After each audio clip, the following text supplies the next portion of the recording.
Okay.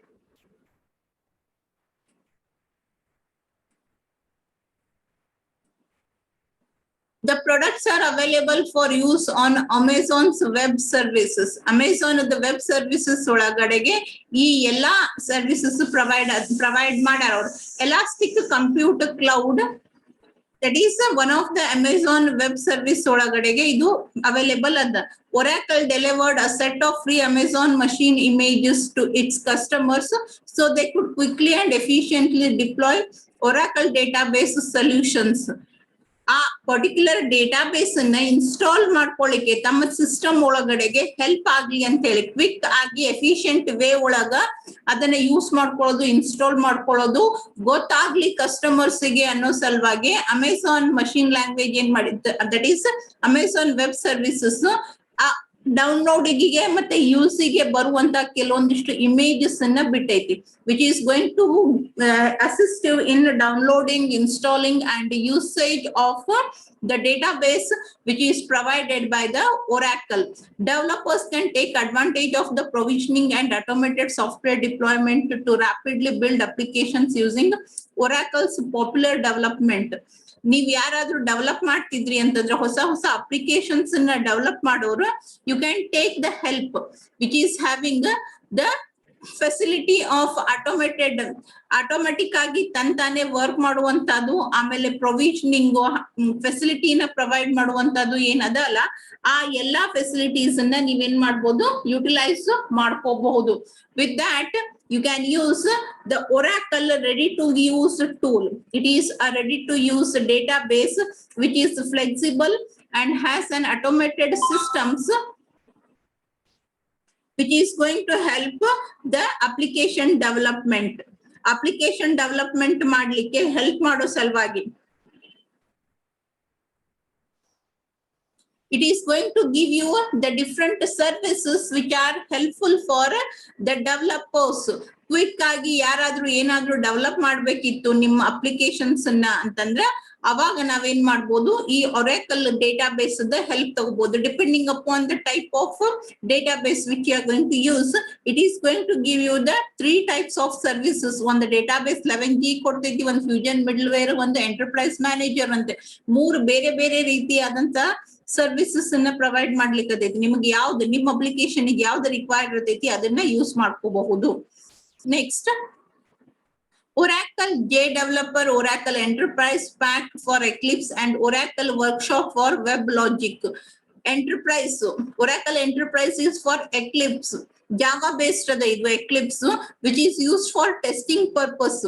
Testing, automated testing, software testing ಅನ್ನ ನಾವೇನ್ use ಮಾಡ್ತೀವಲ್ಲ ಅಲ್ಲಿ ಈ ಎಕ್ಲಿಪ್ಸ್ ಅನ್ನುವಂತ ಪ್ಯಾಕೇಜ್ ಅನ್ನ ಯೂಸ್ ಮಾಡ್ಕೊಂತಾರ. ಆ ಎಕ್ಲಿಪ್ಸ್ ಸಪೋರ್ಟ್ ಮಾಡ್ಲಿಕ್ಕೆ Oracle ಎಂಟರ್ಪ್ರೈಸ್ ಪ್ಯಾಕ್ ಅದ.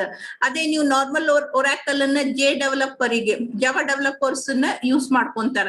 ಆ ರೀತಿಯಾಗಿ ಇದನ್ನ Oracle workshop is for the WebLogic. Additionally, Oracle Unbreakable Linux support and AWS Premium support is available for Oracle Enterprise Linux. ಅಂದ್ರೆ ಯಾವ್ಯಾವ ವರ್ಷನ್ಸ್ ಗೆ ಯಾವ್ಯಾವ ಅದಾವು ಅನ್ನೋದನ್ನ ಕೊಟ್ಟಾರ. ಆಸ್ ಐ ಸೈಡ್, ನಿಮ್ ಅಪ್ಲಿಕೇಶನ್ ಎದಕ್ ರಿಲೇಟೆಡ್ ಅದ ಅನ್ನೋ ಬೇಸಿಸ್ ಮೇಲೆ ನಾವು ಬೇರೆ ಬೇರೆ ಪ್ಲಾಟ್ಫಾರ್ಮ್ಸ್ ಮೇಲೆ ರನ್ ಮಾಡ್ತಿರ್ತೀವಿ. ನೀವ್ ಯಾವ ಪ್ಲಾಟ್ಫಾರ್ಮ್ ಮೇಲೆ ರನ್ ಮಾಡ್ಲಿಕ್ಕತ್ತೀರಿ ಆ ಪ್ಲಾಟ್ಫಾರ್ಮ್ ಗೆ ಹೆಲ್ಪ್ ಆಗ್ಲಿಕ್ಕೆ ಬೇರೆ ಬೇರೆ ಸರ್ವಿಸಸ್ ನ ಕೊಟ್ಟಾರ. Oracle enterprise, right? So depending upon that ನೀವ್ ಯಾವ್ದ್ರ ಮೇಲೆ ರನ್ ಮಾಡ್ಲಿಕ್ಕತ್ತೀರಿ. ನೀವ್ ಈಗ ಜಾವಾ ಡೆವಲಪರ್ ಮೇಲೆ ರನ್ ಮಾಡ್ಲಿಕ್ಕತ್ತಿದ್ರಿ ಅಂದ್ರೆ ನಾರ್ಮಲ್ Oracle ಅನ್ನ ಯೂಸ್ ಮಾಡ್ತೀವಿ. If you are running Eclipse ಅನ್ನ ಯೂಸ್ ಮಾಡ್ತಿದ್ರಿ ಅಂತಂದ್ರೆ ಯಾವ್ದು ವರ್ಷನ್ ಆಗಿರ್ಬೋದು, ಎಕ್ಲಿಪ್ಸ್ ಅರ್ತ್ ಬರ್ತೈತಿ, ಎಕ್ಲಿಪ್ಸ್ ಮೂನ್ ಬರ್ತೈತಿ, you have different versions of Eclipse. So ಯಾವ್ದಕ್ಕೆ ಯೂಸ್ ಮಾಡ್ತೀವಿ ಅದ್ರ ಮೇಲಿಂದ ನಾವೇನ್ ಮಾಡ್ಬೋದು, ಎಂಟರ್ಪ್ರೈಸ್ ಪ್ಯಾಕ್ ಅನ್ನ ಯೂಸ್ ಮಾಡ್ಲಿಕ್ಕೆ ಬರ್ತೈತಿ. So depending upon that it supports even Linux platform ಮೇಲೂ ಯೂಸ್ ಮಾಡ್ಕೋಬಹುದು, ವಿಂಡೋಸ್ ಮೇಲೂ ಯೂಸ್ ಮಾಡ್ಲಿಕ್ಕೆ ಬರ್ತೈತಿ. ಇದೆ Eclipse, it is for Windows. ಅದ್ರೊಳಗೆ ನಿಮಗೆ ಅಡಿಷನಲ್ ಫೆಸಿಲಿಟೀಸ್ ಬರ್ತಾವ, ಆಡ್ ಆನ್ ಪ್ಯಾಕ್ಸ್ ಬರ್ತಾವ, ನಿಮ್ಗೆ ಏನ್ ಬೇಕು ಅದನ್ನ ಯೂಸ್ ಮಾಡ್ಕೊಳ್ಳಿಕ್ಕೆ ಅವೈಲೇಬಲ್ ಅದ. So providing choice is the foundation of Oracle. ಅಲ್ಲೆಲ್ಲ ಕೊಟ್ಟರು ಬೇರೆ ಬೇರೆ ಆಪ್ಷನ್ಸ್ ಅನ್ನ ಕೊಟ್ಟಾರ, ಒಂದೇ ಅಂತ ಹೇಳಿ ಫಿಕ್ಸ್ಡ್ ಆಗಿಲ್ಲ. ನಿಮ್ಗೆ ಏನ್ ಬೇಕೋ ಅದನ್ನ ನಿಮ್ಗೆ ಯಾವ ಅಪ್ಲಿಕೇಶನ್ ಬೇಕು, ಯಾವ ಪ್ಲಾಟ್ಫಾರ್ಮ್ ನಲ್ಲಿ ಬೇಕು, ಎಲ್ಲಿ ನೀವ್ ಯಾವ ಲ್ಯಾಂಗ್ವೇಜ್ ನ ಯೂಸ್ ಮಾಡ್ಲಿಕ್ಕತ್ತೀರಿ ಆ ಬೇಸಿಸ್ ಮೇಲೆ ಬೇರೆ ಬೇರೆ ಪ್ಯಾಕ್ಸ್ ನ ಅವೈಲೇಬಲ್ ಮಾಡ್ಲಿಕ್ಕತ್ತಾರ. That means it is going to provide you the options, right? So providing option is the main motto of Oracle. Providing choice is the foundation of Oracle's strategy to enable customers to become more productive and lower their IT cost. Whether it is choice of hardware, operating system, or on-demand computing, extending this to cloud environment is the natural evolution. ಮೊದ್ಲಿಂದನೇ ಅವರ options ನ provide ಮಾಡ್ಲಿಕ್ಕತ್ತಾರ. ಅದೇ ಅವ್ರದ್ದು main motto ಅದು. That is providing choice is the foundation of Oracle. ಅದು operating system ಇರ್ಬೋದು, as I said platforms ಮೇಲೆ change ಮಾಡ್ಕೊಂತೀವಿ. OS ನಾಗ ಬೇಕು ಅಂದ್ರೆ OS ಆಪರೇಟಿಂಗ್ ಸಿಸ್ಟಮ್ ಚೇಂಜ್ ಮಾಡ್ಲಿಕ್ಕೆ ಬರ್ತೈತಿ, ಲ್ಯಾಂಗ್ವೇಜಸ್ ನ ಚೇಂಜ್ ಮಾಡ್ಕೊಳಿಕ್ಕೆ ಬರ್ತೈತಿ, ಹಾರ್ಡ್ವೇರ್. ಸೊ ನೀವು ಏನ್ ಯೂಸ್ ಮಾಡ್ಲಿಕ್ಕತ್ತೀರಿ ಅದರ accordingly they are going to give you the choices. ನಿಮ್ಗೆ ಏನ್ ಬೇಕು, ಯಾವ್ದು ವರ್ಷನ್ ಬೇಕು ಅದನ್ನ ತಗೋರಿ ಅಂತೇಳಿ ಮೊದ್ಲಿಂದನೇ ಅದನ್ನ ಪ್ರೊವೈಡ್ ಮಾಡ್ಲಿಕ್ಕತ್ತಾರ. ಸೊ ಕ್ಲೌಡ್ ಕಂಪ್ಯೂಟಿಂಗ್ ಕೂಡ ಆ ಚಾಯ್ಸ್ ಅನ್ನ ಕಂಟಿನ್ಯೂ ಮಾಡ್ಕೊಂಡು ಹೋಗ್ಯಾರ. Even in cloud computing also they are going to give you the different choices. ಅದು ಯಾರು ಹೇಳ್ಯಾರ ಅನ್ನೋದನ್ನ ಮೆನ್ಷನ್ ಮಾಡ್ಯಾರಲ್ಲಿ. Then additionally Oracle also introduced a secure cloud based backup solution. Backup solution ಅಂತಂದ್ರೆ ಅಕಸ್ಮಾತ್ ಆಗಿ ಏನಾದ್ರೂ ಡೇಟಾ ಸೆಕ್ಯೂರಿಟಿ ಬ್ರೀಚಸ್ ಆಗಿ ಡೇಟಾ ಲಾಸ್ ಆಯ್ತು ಅಥವಾ ಸಿಸ್ಟಮ್ ಕರಪ್ಟ್ ಆಯ್ತು ಅಂತಂದ್ರೆ they are going to give you the backups. ಸೆಕೆಂಡರಿನ ಮೇಂಟೈನ್ ಮಾಡಿರ್ತಾರ. ನೀವ್ ಹೆಂಗ ನಿಮ್ಮ ಫೋಟೋಸ್ ಅದನ್ನ ಇದನ್ನ ಇನ್ಫಾರ್ಮೇಶನ್ಸ್ ಮೇಲ್ ಒಳಗೆ ಇಟ್ಕೊಂಡಿರ್ತಿರಲ್ಲ, ಸಿಸ್ಟಮ್ ಏನಾರ ಆಯ್ತು ಅಂತಂದ್ರೆ you can retrieve it from the secondary or backup ಇಂದ ತಗೊಳ್ಳಿಕ್ಕೆ ಬರ್ತೈತಿ. ಅದೇ ರೀತಿಯಾಗಿ they are going to provide you the backups. Secure cloud computing ಒಳಗೂ ಕೂಡ even though it is secured, they are going to give you the backup so that if at all there is something happens, then there is a provision to restore it from the secondary storage. Backup in the restore ಮಾಡ್ಕೊಳ್ಳಿಕ್ಕೆ possible ಆಗ್ತೈತಿ. Secure backup cloud module based on Oracle's premier tape backup management software. Oracle Secure Backup enables customer to use Amazon's simple storage service. ಯಾವ ರೀತಿಯಾಗಿ provide ಮಾಡ್ಲಿಕ್ಕತ್ತಾರ ಅವರು ಅಂತಂದ್ರೆ Amazon simple storage service, Amazon S3 simple storage service. Amazon ಅದು simple storage service ಅನ್ನೋ application ಅನ್ನ backup ಸಲುವಾಗಿ use ಮಾಡ್ಲಿಕ್ಕತ್ತಾರ. ಅಲ್ಲಿ ನಿಮ್ದು ಎಲ್ಲಾ ಡೇಟಾದು ಬ್ಯಾಕಪ್ಸ್ ಸಿಗ್ತಾವು. Cloud-based backups offer reliability and virtually unlimited capacity, available on demand and with no upfront capital expenditure. ಆ backup ಸರ್ವಿಸ್ಗೆ ಯಾವುದೇ ರೀತಿಯಾದಂತ ಅಡಿಷನಲ್ ಚಾರ್ಜಸ್ ಅನ್ನ ಪೇ ಮಾಡ್ಬೇಕಾಗಿಲ್ಲ. And because of that backup the reliability of cloud computing is increasing. ನೀವು ನಂಬಬಹುದು, system fail ಆಯ್ತು, network disconnect ಆಯ್ತು, ಏನೇ ಆದ್ರೂ ಕೂಡ ನಿಮ್ಮ data will be having something else. ಒಂದು ಕಾಪಿ ಇನ್ನೊಂದು ಕಡೆ ಅದ, ನಿಮಗ ಅದು ಸಿಗ್ತೈತಿ. If you lose your data may be on the cloud ಇರ್ಬೋದು ಅಥವಾ ಕಮ್ಯುನಿಕೇಶನ್ ಟೈಮ್ದಾಗ ಇರ್ಬೋದು, ಹೆಂಗರೆ ಆಗಿ ಕಳೀತು ಅಂತಂದ್ರ ನಿಮಗ್ ಇನ್ನೊಂದ್ ಕಡೆ ಸಿಗ್ತೈತಿ ಅನ್ನೋವಂತ ನಂಬಿಕೆನ ಅದು ಕೊಡ್ತೈತಿ. ಸೊ ರಿಲಯಬಿಲಿಟಿನ ಇನ್ಕ್ರೀಸ್ ಮಾಡ್ಲಿಕ್ಕತೈತಿ and you don't need to have extra payment for that. ಆ ಬ್ಯಾಕಪ್ ಸರ್ವಿಸ್ ಏನ್ ಪ್ರೊವೈಡ್ ಮಾಡ್ತೈತಿ ಅದಕ್ಕೆ ಎಕ್ಸ್ಟ್ರಾ ನೀವು ಸ್ಪೆಂಡ್ ಮಾಡ್ಬೇಕಾಗಿಲ್ಲ. The Oracle Secure Backups Cloud module also enables encrypted data backups to help ensure complete privacy in the cloud environment. ಅವರ ಆ backup ಒಳಗ ಇವನ್ encrypted ಫೆಸಿಲಿಟಿನೂ follow ಮಾಡ್ಲಿಕ್ಕತ್ತಾರ ಅಂತಂದ್ರ ಮೋರ್ ಸೆಕ್ಯೂರಿಟಿ. ನಾರ್ಮಲ್ ವೇ ಒಳಗ ಸ್ಟೋರ್ ಮಾಡಿದ್ರ ಆ ಬ್ಯಾಕಪ್ ಒಳಗೆ ಇಟ್ಟಿರುವಂತದನ್ನು ಯಾರಾದ್ರೂ ಆಕ್ಸೆಸ್ ಮಾಡ್ಕೊಳ್ಳಿಕ್ಕೆ ಅಥವಾ ಡೇಟಾ ಲೀಕ್ ಆಗೋ ಚಾನ್ಸಸ್ ಇರ್ತಾವ. ಆ ರೀತಿ ಆಗ್ಬಾರ್ದು ಅಂತ ಹೇಳಿ they are storing the data in an encrypted format, ಅಂದ್ರೆ which is not understandable, scrambled data ಅಂತ ನಾವೇನ್ ಕರಿತೇವಲ್ಲ. ಸೊ ಆ ರೀತಿ ಸಮ್ ಅದರ್ ಫಾರ್ಮ್ಯಾಟ್ ಗೆ ಕನ್ವರ್ಟ್ ಮಾಡಿ ಡೇಟಾನ ಸ್ಟೋರ್ ಮಾಡ್ತಾರೆ. ಯಾವಾಗ ಕ್ಲೌಡ್ ಅಥವಾ ಕ್ಲೌಡ್ ಯೂಸರ್ ಬ್ಯಾಕಪ್ ಗೆ ಒರಿಜಿನಲ್ ಡೇಟಾ ಲಾಸ್ ಟೈಮ್ ಗೆ ಬ್ಯಾಕಪ್ ಗೆ request ಕಳಿಸ್ತಾರಲ್ಲ, at that particular moment of time that encrypted data will be converted into normal plain text and then it will be provided to the user. So this is what is ಅಂದ್ರೆ Oracle ದವ್ರು ಏನ್ provide ಮಾಡ್ಲಿಕ್ಕತ್ತಾರ ಅನ್ನೋದ್ರ ಬಗ್ಗೆ ಅಲ್ಲಿ ಏನ್ ಕೊಟ್ಟಾರ ಅವ್ರ descriptions ಅನ್ನ ಪ್ರೊವೈಡ್ ಮಾಡ್ಯಾರ. And next we have is intranets and the cloud. Internet, intranet and extranet. 3 ತರ ಅದಾವ, ಹೌದಾ? Yes or no? Have you heard the words at least? Words ಸರಿ ಕೇಳಿರಿ, ಇಂಟ್ರಾನೆಟ್, ಇಂಟರ್ನೆಟ್, ಎಕ್ಸ್ಟ್ರಾನೆಟ್ ಅಂತ ಹೇಳಿ. ಓಕೆ, ಸೊ ನಾನೇ ಹೇಳಿನಿ ಡೆಫಿನೇಷನ್ಸ್ ಮತ್ತೆ ನಾನೇ ವಾಪಸ್ ಕೇಳಿಕತ್ತೀನಿ.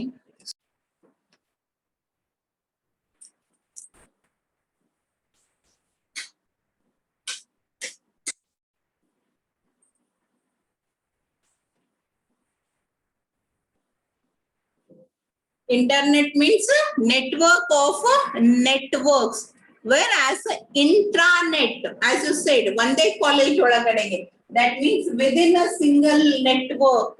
ಈ ಒಂದು ಆರ್ಗನೈಸೇಷನ್ ತಗೊಳ್ಳಿ, ನಮ್ದೇ ಕಾಲೇಜ್ ತಗೊಳ್ಳಿ, ನಮ್ದು ಕಾಲೇಜ್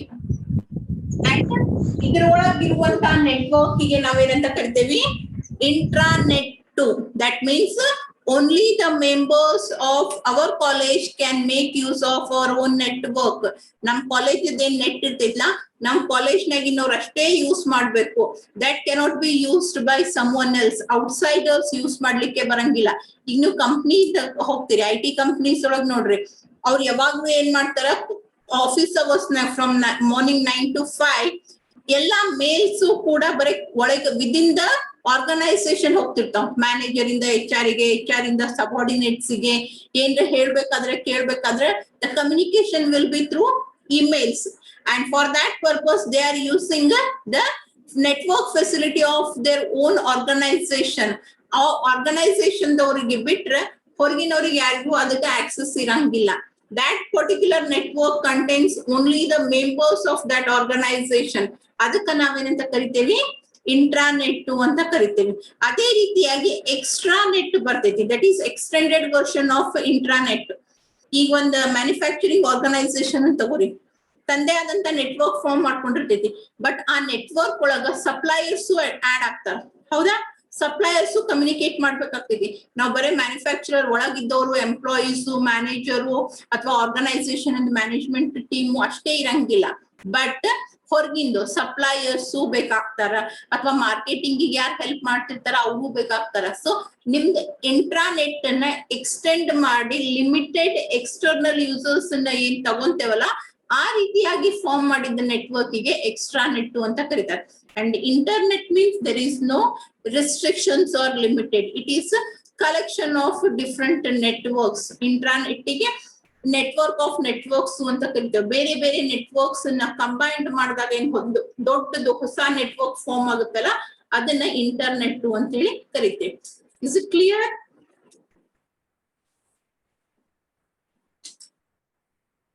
ಗೊತ್ತಾಯ್ತಾ? ಇಂಟ್ರದ ಡಿಫ್ರೆನ್ಸ್ ಎರಡು ಒಂದೇ ರೀ ಅಂತ.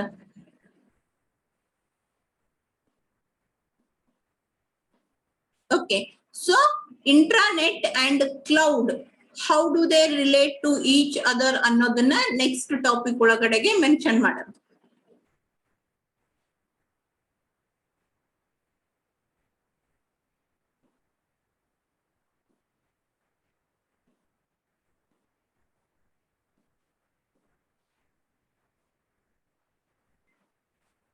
Okay, while your operation is not big as Amazon S3 cloud computing, you can use the same sort of principles within your organization to develop your IT infrastructure. ನಿಮ್ಮ operation ಅಂದ್ರೆ ನಿಮ್ದು in the sense ನಿಮ್ಮ organisation operation Amazon S3 cloud ದಷ್ಟು ದೊಡ್ಡದಿರ್ಲಿಲ್ಲ. That means it is not too big, it is not too large. ಸಣ್ಣ organisations, ಸಣ್ಣ institutes who is having only little much of work to do, computation ಇರ್ಬೋದು, storage ಇರ್ಬೋದು, processing ಇರ್ಬೋದು, ಅಥವಾ hardware requirements ಇರ್ಬೋದು. ಯಾವ ಆರ್ಗನೈಸೇಷನ್ ಅದು ಸ್ವಲ್ಪ ಇರ್ತೈತಿ, ಸಣ್ಣ ಆರ್ಗನೈಸೇಷನ್ಸ್ ತಾವೇನ್ ಮಾಡ್ಬೋದು, ತಮ್ದೇ ಆದಂತ ಪ್ರಿನ್ಸಿಪಲ್ಸ್ ಅನ್ನ ಫಾರ್ಮ್ ಮಾಡ್ಕೊಂಡು ತಮ್ದೇ IT ಇನ್ಫ್ರಾಸ್ಟ್ರಕ್ಚರ್ ಅನ್ನ ಅಂದ್ರೆ ಸ್ಟ್ರಕ್ಚರ್, ಫಾರ್ಮ್ಯಾಟ್, ಪ್ರಿನ್ಸಿಪಲ್ಸ್ ತಮ್ದೇ ಆದಂತದ್ದು ಸ್ವಂತ ಹಾಕೊಂಡು ರನ್ ಮಾಡಬಹುದು. By setting up thin clients to run applications and services on local server rather than on their desktops, you can ease the cost of deployment and maintenance as well as reducing power cost. Instead of using the thick clients ಅಂತಂದ್ರೆ ನಿಮಗೆ internet ಬೇಕಾಗ್ತೈತಿ. There you are going to have the mobile users, right? ನೆನ್ಪದನ thick clients. Do you remember or no?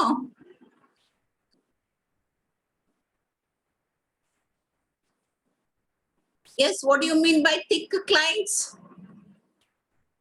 Thick clients ಅಂದ್ರೆ ಏನು?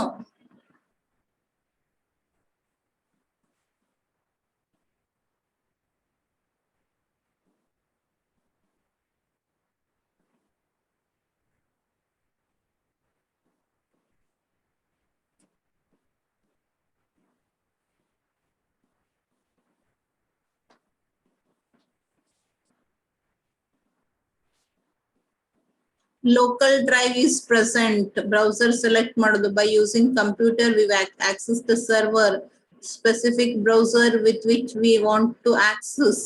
Right. So browser ಬೇಕು. That means you are going to have the internet. ಇಲ್ಲಿ ನಿಮಗೆ internet ಅವಶ್ಯಕತೆ ಇಲ್ಲ, because it is within the organization. ನಿಮ್ದು organisation ಸಣ್ಣದದ ಅನ್ನೋ reason ಗೆ ನೀವೇನ್ ಮಾಡ್ಲಿಕ್ಕತ್ತೀರಿ, ನಿಮ್ದೇ ಆದಂತ ನೆಟ್ವರ್ಕ್ ಅನ್ನ ಫಾರ್ಮ್ ಮಾಡ್ಕೊಂಡು ಅಲ್ಲಿ ಯೂಸೇಜ್ ಅನ್ನ ಮಾಡ್ಲಿಕ್ಕತ್ತೀರಿ. And because of that you are going to have the maintenance cost ಕಡಿಮೆ ಆಗುತ್ತಾ. ಅದ್ರ ಜೊತೆಗೆ ಇನ್ಸ್ಟಾಲೇಷನ್ ಆಫ್ ಅದನ್ನ ಡಿಪ್ಲಾಯ್ ಮಾಡ್ಕೊಳ್ಳೋದು, ನಿಮ್ ಸಿಸ್ಟಮ್ ಒಳಗೆ ಅದನ್ನ ಹಾಕೊಳ್ಳೋದು, ಅದನ್ನ ಯೂಸ್ ಮಾಡ್ಕೊಳ್ಳೋದು, all this are becoming very easy.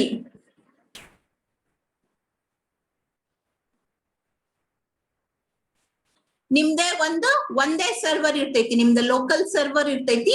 ಆ ಲೋಕಲ್ ಸರ್ವರ್ ಜೊತೆಗೆ ನಾವೇನ್ ಮಾಡ್ತೀವಿ, ಕನೆಕ್ಟಿವಿಟಿನ ಎಸ್ಟಾಬ್ಲಿಷ್ ಮಾಡ್ಕೊಂತೀವಿ. ಹೊರಗಡೆ ಇರುವಂತ ಯಾವುದೇ server, whether it is a database server or it is a web server, ಆ ರೀತಿಯಾದಂತ ಯಾವ ಸರ್ವರ್ಸ್ ಅನ್ನು ಆಕ್ಸೆಸ್ ಮಾಡ್ಕೊಳಂಗಿಲ್ಲ. ನಿಮ್ದು within the organization you are going to maintain a single server and the connectivity will be establish with that single server. ಅದಕ್ಕೆ ನಾವೇನಂತ ಕರಿತೀವಿ, remote existence ಅನ್ನ ಯೂಸ್ ಮಾಡ್ಕೊಂಡು you are going to have a thin clients running applications. They are also the client because you are having a single server. ಒಂದು server ಅನ್ನ use ಮಾಡ್ಲಿಕ್ಕತ್ತೀರಿ, ಆದ್ರ ಆ ಸರ್ವರ್ ಎಲ್ಲೈತಿ within your organisation. You have that and whatever applications you want to run you can have accessing from that particular server. ಅದರಿಂದಾಗಿ ಪ್ರತಿಯೊಂದು single desktop ಮೇಲೆ run ಮಾಡಂಗಿಲ್ಲ, ಎಲ್ಲಾನು ಸರ್ವರ್ ಮೇಲೆ ರನ್ ಮಾಡ್ತೀವಿ.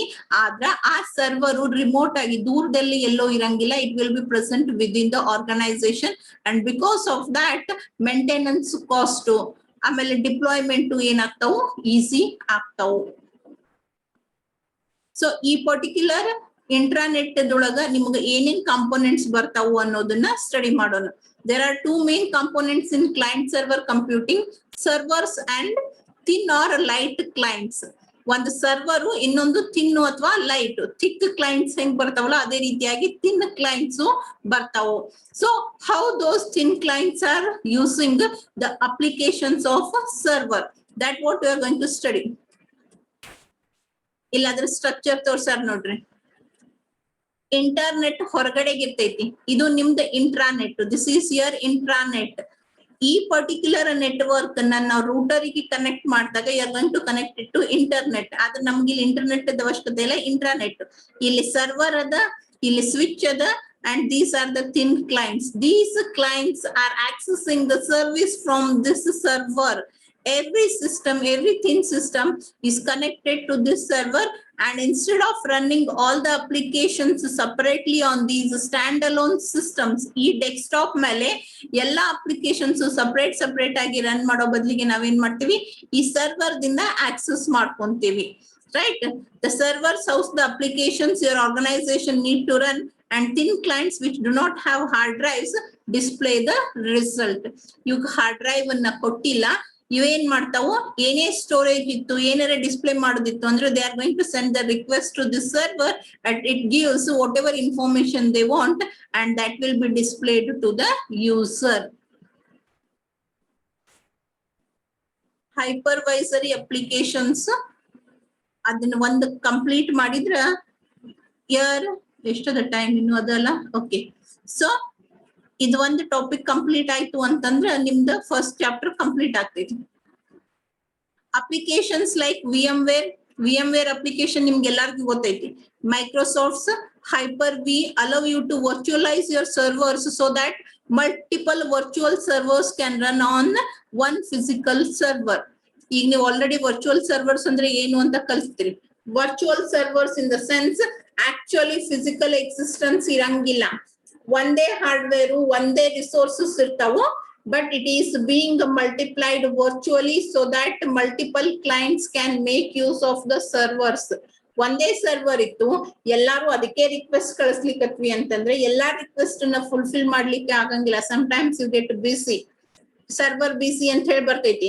ಆ ಪ್ರಾಬ್ಲಮ್ ಅನ್ನ ರಿಡ್ಯೂಸ್ ಮಾಡ್ಲಿಕ್ಕೆ, ಆ ಪ್ರಾಬ್ಲಮ್ ಅನ್ನ ಎಲಿಮಿನೇಟ್ ಮಾಡ್ಲಿಕ್ಕೆ ಏನ್ ಮಾಡ್ತಾರ, ವರ್ಚುವಲ್ ಸರ್ವರ್ಸ್ ಅನ್ನ ನಾವೇನ್ ಮಾಡ್ತೀವಿ, ಕ್ರಿಯೇಟ್ ಮಾಡ್ತೀವಿ. ಫಿಸಿಕಲಿ ಎಕ್ಸಿಸ್ಟ್ ಆಗಂಗಿಲ್ಲ. ಆ ಒಂದು ಸರ್ವರ್ ಅದನ್ನೇ ಡುಪ್ಲಿಕೇಟ್ ಕಾಪೀಸ್ ಇನ್ ವರ್ಚುವಲಿ ಕ್ರಿಯೇಟ್ ಮಾಡಿರ್ತೀವಿ. The communication can take place with any one of. ನಮ್ದು ಇಲ್ಲಿ ಫಿಸಿಕಲಿ ಒಂದೇ ಸರ್ವರ್ ಅದ, ಬಟ್ ಇದಕ್ ನಾವೇನ್ ಮಾಡ್ತೀವಿ, ವರ್ಚುವಲ್ ಸರ್ವರ್ಸ್ ಅನ್ನ ಕ್ರಿಯೇಟ್ ಮಾಡ್ತೀವಿ. ನಂಬರ್ ಆಫ್ ಥಿನ್ ಕ್ಲೈಂಟ್ಸ್ ಜಾಸ್ತಿ ಆದ್ರು ಅಂತಂದ್ರೆ you are going for virtualisation. These sorts of solutions provide the tools to supply a virtualized set of hardware to the guest operating system.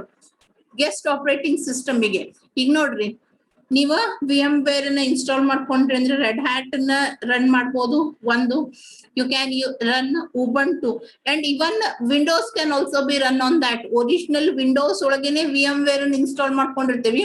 ಅದ್ರೊಳಗ್ ಮತ್ತೆ ಬೇಕು ಅಂದ್ರೆ ನಮ್ಗೆ 2 copies of Windows ಬೇಕಾಗಿದ್ದು ಅಂದ್ರೆ ಒಂದು ನನ್ನ ಒರಿಜಿನಲ್ ಇರ್ತೈತಿ, ಇನ್ನೊಂದ್ ಏನಿರ್ತೈತಿಲ್ಲ VMware ಒಳಗೆ ಇರ್ತೈತಿ.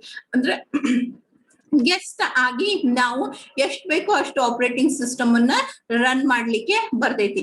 They also make it possible to install different operating systems on the same machine. ಒಂದೇ machine but you are running the different operating systems. ನಿಮ್ಗೆ ಯಾವಾಗ ಯಾವ್ದು ಬೇಕೋ ಅದನ್ನ ಯೂಸ್ ಮಾಡ್ಕೊಳ್ಳಿಕ್ಕೆ ಬರ್ತೈತಿ. That is what is the work of. Even the you are not making use of external system, ಬೇರೆ ಕಡೆಯಿಂದ ಸರ್ವರ್ಸ್ ಅನ್ನ ತಗೊಳಿಕತ್ತಿಲ್ಲ ಅಂದ್ರೂ ಸತ ಆ ಫೆಸಿಲಿಟಿನ ಪ್ರೊವೈಡ್ ಮಾಡ್ತೈತಿ. Thin clients use an application program to communicate with application server. Most of the processing is done down on the server and sent back to the client. Applications through communicate ಮಾಡ್ತಾವ್. Application protocol interface use ಮಾಡ್ಕೊಂಡು through the application the request will be sent from the thin client to the server, and it is in the server where every task will be completed. ಎಲ್ಲಾ ಪ್ರೊಸೆಸಿಂಗ್ಸ್ ಅಲ್ಲೇ ಆಗ್ತಾವು. ಆಮೇಲೆ final result ಅನ್ನ client ಗೆ send ಮಾಡ್ತೈತಿ. There is some debate about where to draw the line when talking about the thin clients. Some thin clients require an application program or web browser to communicate with the server. However, others require no add-on applications at all.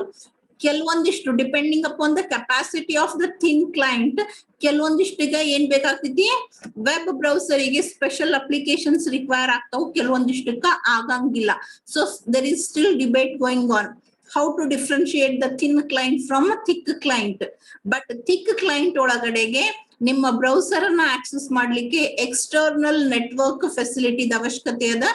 Thin client ಒಳಗ ಅದರದ ಅವಶ್ಯಕತೆ ಇರಂಗಿಲ್ಲ. Is it clear?